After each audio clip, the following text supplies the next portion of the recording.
There's a myth about transformation that we've been sold to, okay? That change is exciting, okay? It's about gaining more, becoming more, and just being more. That the person you want to be is waiting just ahead. All you need to do is just walk towards them. But everyone who has actually transformed thinks differently.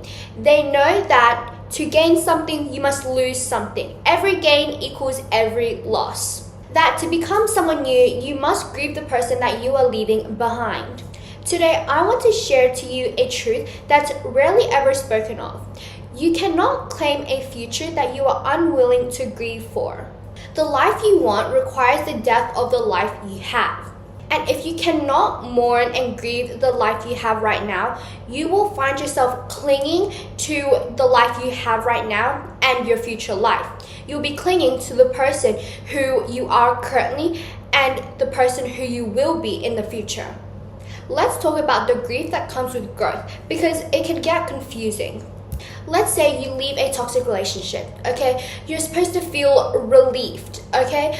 But instead you find yourself feeling sad, okay? You mourn the person they used to be, the moments you guys used to have, the connection. Or let's say you leave a job that's been treating you unfairly. Okay, you're supposed to feel free, but instead you find yourself missing the familiarity, your colleagues, all those small little moments. The grief is real. It's not a sign that you made a mistake, it's just a sign that you're human.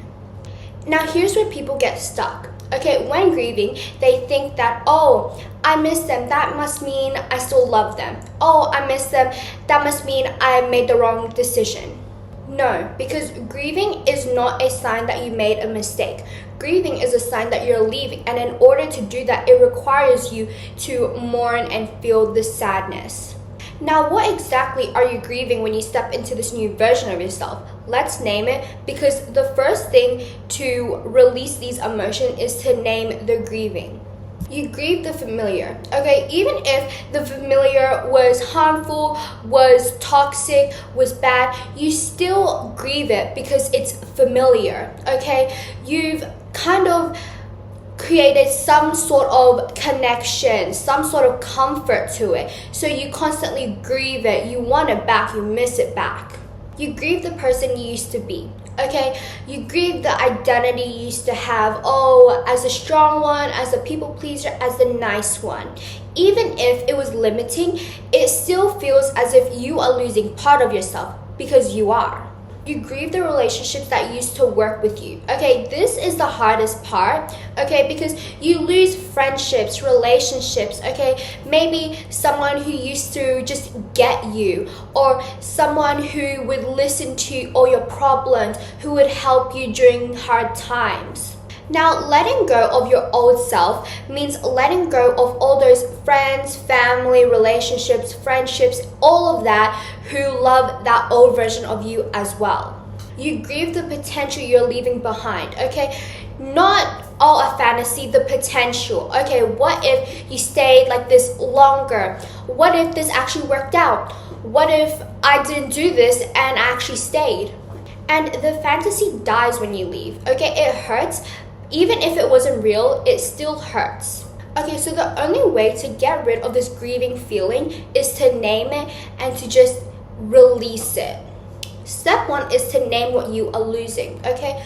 I'm losing the comfort. I'm losing the relationships, the friendships, the identity, the fantasy I had.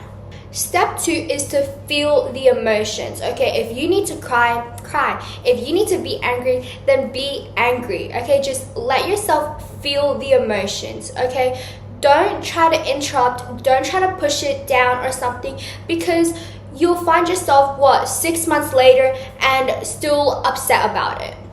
Step 3 is to separate grief and regret.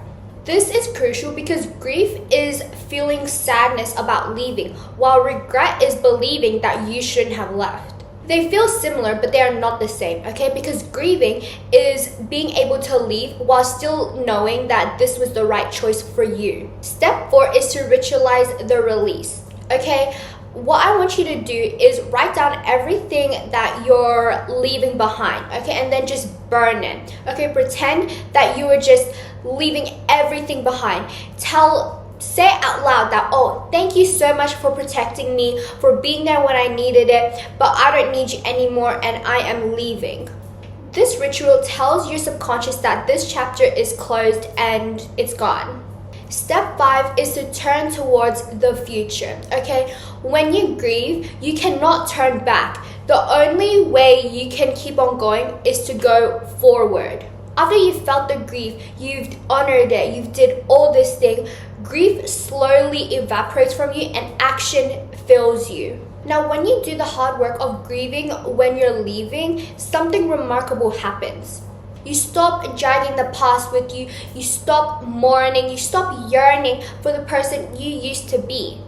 You become light, free, and present, okay?